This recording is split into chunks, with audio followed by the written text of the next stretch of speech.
2024 లేదా 25లో డిగ్రీ లేదా బీటెక్ చదివారా? సాఫ్ట్‌వేర్ జాబ్ కోసం ఎదురు చూస్తున్నారా? అయితే కోడ్ జ్ఞాన్ 100 డేస్ కోర్సులో చేరండి, జాబ్ సాధించండి.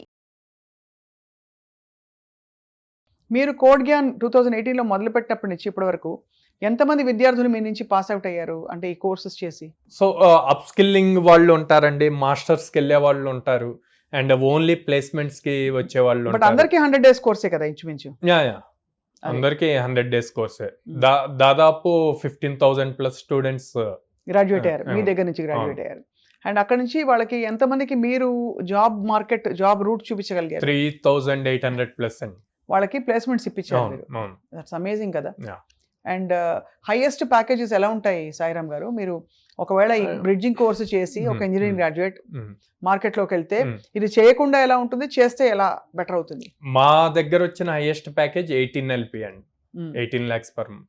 అది యావరేజ్ వచ్చి 4 LPA, 4 lakhs per annum minimum. అంటే ఒక జాబ్ అయితే 33,000 per month. ఒక జాబ్ అయితే గ్యారంటీ ఇచ్చేస్తారు మీరు ఇంచుమించు. అంటే మీ ఇప్పుడు మనం అప్ స్కిల్ చేస్తున్నాము, 100 ఆపర్చునిటీస్ గ్యారంటీ ఇస్తున్నాము. రైట్, అప్ స్కిల్ చేసి ఆపర్చునిటీ ఇచ్చినప్పుడు ఇంకా తను ఈజీగా క్రాక్ చేయగలుగుతాడు. అవును, మైట్ బి 4 or 5 ఇంటర్వ్యూస్ లో ఫెయిల్ అయినా 6th ఇంటర్వ్యూలో ఈజీగా క్రాక్ చేయగలుగుతాడు. ఇప్పుడు మొన్ననే కొంతమంది కాలేజ్ ప్రొఫెసర్స్ తో హెడ్స్ తో మాట్లాడినప్పుడు చెప్పారు, మాకు తప్పడం లేదు, ఏఐ ఇవన్నీ మేము ఇంక్లూడ్ చేయకుండా గనక ఇంజనీరింగ్ కోర్సెస్ పెడితే దాని డిమాండ్ తగ్గిపోతుందని చెప్పి. సో ఇండస్ట్రీలో అయితే ఒక చాలా ఇంపార్టెంట్ రిక్వైర్మెంట్ అయితే అయిపోయింది. ఇప్పుడు ఏ కంపెనీస్ లో మనకి గ్రోత్ అండ్ అలాగే హైరింగ్ జరుగుతున్నాయని సమాచారం ఉందండి రాబోయే ఇప్పటి నుంచి మేబీ నెక్స్ట్ 2-3 years లో? నెక్స్ట్ 2-3 years అంటే చాలా డ్రాస్టిక్ చేంజెస్ జరుగుతాయండి. అది మనం ఇప్పుడే చెప్పలేం. మనం ఇప్పుడు ఎట్లా అయితే ఏఐ గురించి మాట్లాడుకుంటున్నామో, రైట్, 2 years లో క్వాంటమ్ కంప్యూటింగ్ గురించి మాట్లాడుకుంటాం. అంటే ఏంటండి క్వాంటమ్ కంప్యూటింగ్? సో అంటే మీరు ఇప్పుడు హార్డ్ డిస్క్ చూస్తే 2 TB హార్డ్ డిస్క్ ఇప్పుడు ఇంత పామ్ సైజ్ లో ఉంటది. అది మైట్ బి ఒక ఈ సైజ్కి వచ్చేస్తుంది, ఈ స్పీకర్ సైజ్కి వచ్చేస్తుంది. సో డ్రాస్టిక్ చేంజెస్ వచ్చేస్తాయి అప్పుడు. అంటే మొత్తం అసలు మెకానిజమ్స్, జీవించే విధానం కూడా మారిపోతుంది. కంప్లీట్ చేంజ్ అవుతుందండి, కంప్లీట్ చేంజ్ అవుతుంది. ఇప్పుడు మనం టీబీస్ గురించి మాట్లాడుతున్నాం, టెరాబైట్స్, జీబీస్. మన ఫోన్ లో 256 GB 128 GB ఇది మాట్లాడుతున్నాం. అవునా? రేపు నెక్స్ట్ 2 years లో అది 1000 GB లేదా అలా మాట్లాడతాం. అలా స్టోర్ చేసే కెపాసిటీ ఉండే ఫోన్స్ కూడా తయారైపోతాయి. అవునండి, ఫాస్ట్ గా.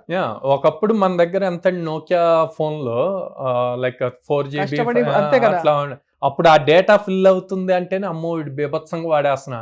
ఇప్పుడు 256 GB తీసుకున్నా సరిపోవట్లా, మళ్ళీ గూగుల్ డ్రైవ్ ఏదో తీసుకుంటున్నాం, మెసేజ్ వస్తూ ఉంటుంది. అవును. సో అట్లాగా కంపల్సరీ 2 years లో చాలా డ్రాస్టిక్ చేంజెస్ వస్తాయండి. వాటిని బేస్ చేసి కంపెనీస్ హైరింగ్ జరుగుతాయి. అట్లా కాకుండా ఫ్రెషర్ మార్కెట్ చూసుకుంటే ఇప్పుడు ప్రెజెంట్ ఈ ఫైనాన్షియల్ ఇయర్లో TCS, ఇన్ఫోసిస్, విప్రో ఇవి ఆల్రెడీ అనౌన్స్ చేసినాయి. ఈ ఫైనాన్షియల్ ఇయర్లో మేము అరౌండ్ 20,000 నుంచి 60,000 వరకు అనౌన్స్ చేసినాయి అనమాట, ఒక్కొక్క కంపెనీ ఇండివిజువల్ గా జాబ్స్ అంటే ఫ్రెషర్స్ తీసుకుంటాము అని చెప్పి. కరెక్ట్. అండ్ మరి మీరు వాళ్ళకి అనుగుణంగా ఎప్పుడైనా మీరు సంప్రదింపులు ఉంటాయా? అంటే what do they require, what kind of students they want?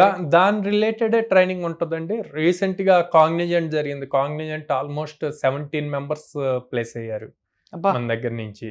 TCS రాసున్నారు, ఇప్పుడే రిజల్ట్స్ రిలీజ్ అవుతున్నాయి. నార్త్ సైడ్ ఆల్రెడీ రిలీజ్ అయినాయి, సౌత్ ఇంకా రాలా, వెయిటింగ్. మన దేశంలోనే వీళ్ళందరినీ అబ్జర్వ్ చేసే మన దేశం కంపెనీలు వచ్చే పరిస్థితులు కనిపించట్లేదే ఎప్పుడు కూడా? వేరే MNCs కి మనం వర్క్ చేయవలసిన పరిస్థితులు ఎక్సెప్ట్ ఇన్ఫోసిస్. ఇప్పుడు స్టార్ట్అప్ ఎకో సిస్టమ్ బాగా వచ్చింది కదా. అవును. So it takes another 2-3 years. So what kind of startups are we visualising అండి? అంటే బేసికలీ టెక్ స్టార్ట్అప్స్ అంటారా? Tech startups, product development startups ఇవి బాగా వస్తున్నాయి అన్నమాట. అంటే ఎక్కడో మనం వేరే దేశాల్లో ఉండే వాళ్ళకి బ్యాక్ ఎండ్ వర్క్ చేయడం మాత్రమే కాకుండా మన ఓన్ టెక్ స్టార్ట్అప్స్ కి కూడా ఇప్పుడు ఒక అనుకూలమైన వాతావరణం ఏర్పడుతుంది. ఇప్పుడు ప్రొడక్ట్ బేస్డ్ మీరు తీసుకుంటే అబీబస్, రెడ్ బస్ ఇవన్నీ హైదరాబాద్ బేస్డ్ కదా, తెలుగు స్టేట్స్ నుంచి. వాటిల్లో thousands of ఎంప్లాయీస్ ఉన్నారు. అవును, మన నిత్యం ర్యాపిడో ఒకటి. బట్ బేసికలీ మనం వాడే దైనందిన యాప్స్ లో చాలా వరకు భారతదేశంలో డెవలప్ అయిన ఉన్నాయి. సో ఇక్కడ కూడా ఎకో సిస్టమ్ సిద్ధం అవుతుంది. అటు వేరే దేశాల నుంచి వచ్చే వాళ్ళు కూడా మంచి ఇంజనీర్స్ కోసం చూస్తున్నారు. అండ్ దానికోసం తెలుగు వారు సిద్ధంగా ఉన్నారు అయితే. ఇప్పుడు రీసెంట్ గా యాపిల్ మొత్తం మ్యానుఫ్యాక్చరింగ్ అదంతా ఇక్కడి నుంచే జరగాలి అని చెప్పి స్టార్ట్ చేశారు. అవును 2 days బ్యాక్ న్యూస్ చూసాము, ట్రంప్ యాపిల్ వాళ్ళని మీరు అక్కడ చేపియొద్దు, ఇండియాలో అన్ని ఇక్కడే చేయాలి అని చెప్పి ఇచ్చారు. అవునవును. అండ్ బికాస్ ఇక్కడ స్కోప్ ఉంది కాబట్టి అన్ని ఇక్కడి నుంచి స్టార్ట్ అవుతున్నాయి. మీరు లాస్ట్ టైం చెప్పారు మనం మాట్లాడినప్పుడు మన ఫస్ట్ ఎపిసోడ్లో దట్ పిల్లలకు కూడా బ్రిడ్జింగ్ కోర్సెస్, అంటే చిన్న చిన్న పిల్లలు కూడా ఇది తీసుకోవచ్చు, నేర్చుకోవచ్చు. అసలు ఒక టెక్నికల్ ఒక అప్డేటెడ్ బెంట్ ఆఫ్ మైండ్ పిల్లలకు అలవర్చాలంటే ఏం చేయాలి సాయిరామ్ గారు? ఏం లేదండి, అంటే వాళ్ళు ఏమి సపరేట్ కొత్తగా నేర్చుకోని అవసరం లేదండి. ప్రోగ్రామింగ్ అన్నది వాళ్ళ రెగ్యులర్ ఏదైతే నాలెడ్జ్ ఉందో దాన్ని ప్రోగ్రామింగ్లో ఎట్లా చేయొచ్చు అన్న సింపుల్ ఎగ్జాంపుల్స్ చూపించాలి. ఫర్ సపోజ్ లాజికల్ థింకింగ్ని ప్రోగ్రామింగ్లో కన్వర్ట్ చేయడానికి మనం ఏదైతే 2+3 = 5 అంటామో దాన్ని ప్రోగ్రామింగ్లో రాయమంటాం. సో అట్లా స్లోగా చేస్తే ప్రతి స్టూడెంట్ నేర్చుకోగలుగుతాడు. అట్లా కాకుండా నువ్వు ప్రోగ్రామింగ్కి వచ్చావు కదా అని ఒకేసారి 1000 lines కోడ్ చూపించామనుకోండి, వాడు ఆబ్వియస్ భయపడిపోతారు. కరెక్టే కదా. మెయిన్ కాలేజెస్ లో అదే ప్రాబ్లం అవుతుందండి. ల్యాబ్స్ లో ఒకేసారి 1000 lines కోడ్ డిస్ప్లే చేసి దాన్ని నోట్ చేసుకోండి, లేకపోతే దాన్ని టైప్ చేయండి అంటారు. అవును.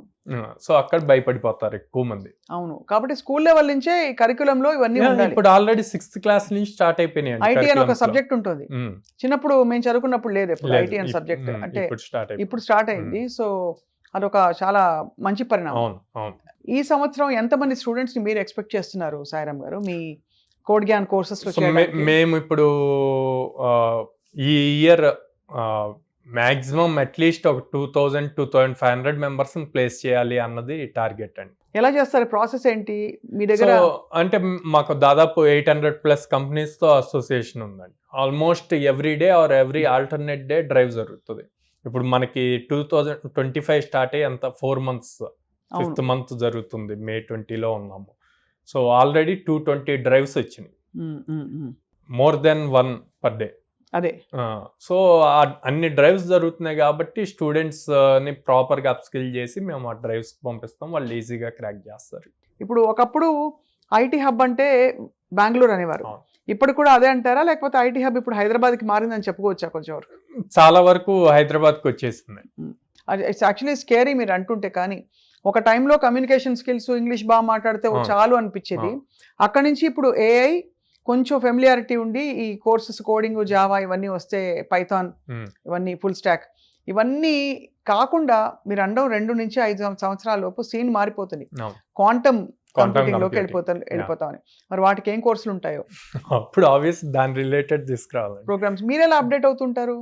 మేము అంతే అండి, ఆర్టికల్స్, వైట్ పేపర్స్ బేస్ చేసి పిహెచ్డీస్. అంటే మీకు బేసిక్ వచ్చేసింది కాబట్టి మీరు అల్లుకుపోతారు అనమాట. అయితే అంతే, బేసిక్ స్ట్రాంగ్ ఉండాలండి. ఎవరికైనా ఆ ప్రోగ్రామింగ్ అన్నది బేసిక్ స్ట్రాంగ్ ఉండాలి, దాని నుంచి మనం ఏదైనా చేయొచ్చు.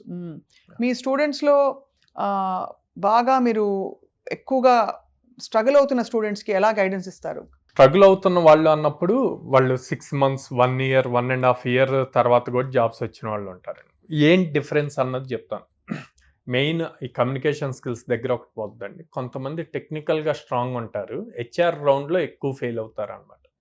ఈ హెచ్ఆర్ రౌండ్ని వాళ్ళు చాలా లైట్ తీసుకుంటారు. హెచ్ఆర్ ఏముందిలే, జస్ట్ శాలరీ నెగోషియేట్ చేస్తారు, ఎప్పుడు జాయిన్ అవుతారు అని అడుగుతారు. కానీ అక్కడికి వెళ్ళాక ప్రతి హెచ్ఆర్ సేమ్ క్వశ్చన్స్ అడగరు. ఇప్పుడు టెక్నికల్ రౌండ్ అనుకోండి, 5 interviews ఫెయిల్ అయినా 6th interviewలో వాడు పాస్ అవడానికి రీజన్ ఏంటంటే ఈ 5 interviewsలో ఏ టైప్ ఆఫ్ క్వశ్చన్స్ అడిగారో చూసుకొని 6th interviewకి బాగా ప్రిపేర్ అవ్వచ్చు. అది కానీ హెచ్ఆర్ రౌండ్ అట్లా ఉండదు, క్యాజువల్ రౌండ్ టైప్ ఉంటుంది. ఒక్కొక్క పర్సన్ ఒక్కొక్క వేలో క్వశ్చన్స్ అడుగుతారు. అతను అడిగిన దానికి మనం ప్రాపర్గా ఆన్సర్ ఇవ్వాలి. ఆన్సర్ ఇచ్చే దాంట్లో తను హెచ్ఆర్ ఏం చెక్ చేస్తారు అంటే తిను ఎంత కాన్ఫిడెంట్గా ఉన్నాడు, తిని యాటిట్యూడ్ ఏంది, తిని బిహేవియర్ ఏంది, తిన్ని తీసుకెళ్ళి నేను ఒక టీంలో పెడితే టీంలో ఉండగలుగుతాడా లేదా, ఇవన్నీ కూడా నార్మల్ రెగ్యులర్ క్వశ్చన్స్ లో చెక్ చేస్తారు. అక్కడ ఫెయిల్ అయిపోతారు. ఆ కాన్ఫిడెన్స్ బిల్డింగ్ ఫస్ట్ నుంచి ఉండాలి. అవును, ఆ కాన్ఫిడెన్స్ బిల్డింగ్ అన్నది చాలా ఇంపార్టెంట్. అంటే మనిషి బ్రెయిన్ అవసరం, థింకింగ్ ఫ్యాకల్టీస్ అవసరం లేని పరిస్థితికి వెళ్ళిపోతున్నాం. మన కోసం ఎవరో ఆలోచిస్తారు, దే మేక్ చాయిసెస్, డెసిషన్స్. మన ఊరికే జాంబీలా తయారైపోతామన్న భయం పట్టుకుంది నాకైతే. ప్రతి చిన్నదానికి చాట్ జీపీటీని వాడితే అదే అవుతుందండి, అంతే అవుతుంది. సో ఎక్కడో అక్కడ మనం మన సొంత ఫ్యాకల్టీస్ ని అవును, ఉండాలి. పదును పెట్టడానికైనా సరే ఆ. కోడ్ జ్ఞాన్ కోర్స్ చేస్తే ఏ ఉద్యోగం చేయకపోయినా హ్యాపీగా మనకి ఆ logical thinking yeah, impact yeah. గా ఉంటుంది కదండి. రావాలి. ఎందుకంటే బ్రతికిన రోజులు అవేర్నెస్ అండ్ పట్టుతో బ్రతకడమే అవును, జీవితం కాబట్టి. అవును. సో ఇవాళ టెక్నాలజీ అండ్ ఇలా కంప్యూటర్ ఇంజనీరింగ్ ఈ కోర్సెస్ లో ఉన్న వాళ్ళకి ప్లస్ ఫ్రెష్ గ్రాడ్యుయేట్స్ కి Hmm. మీ అమూల్యమైన సందేశం ఏంటి సాయిరామ్ గారు? ఎవరైతే బీటెక్ కంప్లీట్ అయ్యారో వాళ్ళైతే మా కంపల్సరిగా సాఫ్ట్వేర్ జాబ్ చేయాలి అన్న జీలుంటే కాన్ఫిడెంట్గా కోడ్జ్ఞాన్కి రావచ్చు. రైట్. ఓకే. ఎవరైతే ఇప్పుడు ఫైనల్ ఇయర్స్లో ఉన్నారో, థర్డ్ ఇయర్ అయిపోయి ఫైనల్ ఇయర్కి వచ్చారో, వాళ్ళు ఇప్పటి నుంచే ప్రాపర్గా ప్లాన్ చేసుకుంటే ఫస్ట్ ఏదో ఒక ప్రోగ్రామింగ్ లాంగ్వేజ్ స్ట్రాంగ్గా నేర్చుకొని proper resume building, linked in profile maintain చేయటం, కమ్యూనికేషన్ స్కిల్స్ నేర్చుకుంటే ప్లేస్మెంట్స్లో, క్యాంపస్ ప్లేస్మెంట్స్లో మంచి జాబ్స్ తెచ్చుకుంటారు. మంచి జాబ్స్ వస్తాయి. Yeah. అండ్ సో ఈవెన్ అక్కడ ఏదైనా హెల్ప్ కావాలి అన్న కోడ్జ్ఞాన్ ఈవినింగ్ ఆన్లైన్ క్లాసెస్ ఉంటే దాంట్లో జాయిన్ అవ్వచ్చు. అలాగా ఉద్యోగాల అన్వేషణలో లేని వాళ్ళు కూడా, పిల్లలు, యువత ముఖ్యంగా అప్గ్రేడ్ చేసుకోవాలి స్కిల్స్ ని, ఇంకొంత టెక్నాలజీ అండ్ బేసికలీ కోర్సెస్ లో ఇంట్రెస్ట్ ఉంది అని అనుకున్న వాళ్ళు కూడా ఇది అడిషనల్ గా చేసుకుని పెట్టుకోవడం వల్ల దే జస్ట్ బ్లాసమ్ బెటర్. అవును. Yes. అండ్ ఆల్సో ఏ పని పాట లేని వాళ్ళు కూడా కోడ్ జ్ఞాన్ లో ఒక కోర్స్ చేయడం వల్ల తప్పకుండా ఒక పని పాట కల్పించుకోవచ్చు. అవును. రైట్. సో సాయిరామ్ గారు, మళ్ళీ మనం ఇలా ఇండస్ట్రీ రిలేటెడ్ టాపిక్స్ తో కలుద్దాం. And Sure. అలాగే విద్యార్థులకి చాలా విషయాలు మీరు తెలపండి, Yeah. వాళ్ళు తెలుసుకుంటారు. Thank you. Sure. నమస్కారం. నమస్తే.